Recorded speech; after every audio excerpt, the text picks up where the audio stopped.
Hey everyone, welcome back to the channel. In today's video, I'm going to show you how to get Korean letters in display name on Roblox.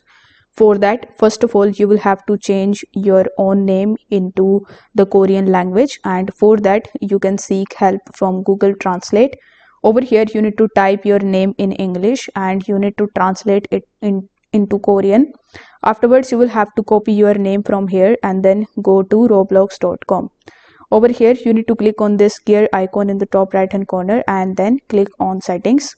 In your settings, make sure that you are in the account info section where you will see your currently available display name.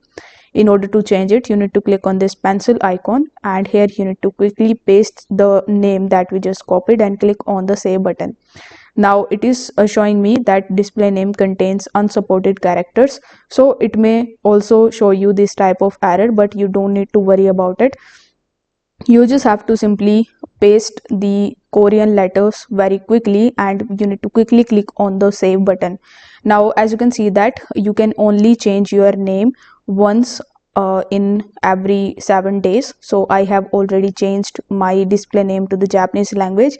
That's why the save option is not showing to me, but in your case you will have to just keep on trying, quickly paste it and quickly click on the save button, and you will be able to get it as your display name.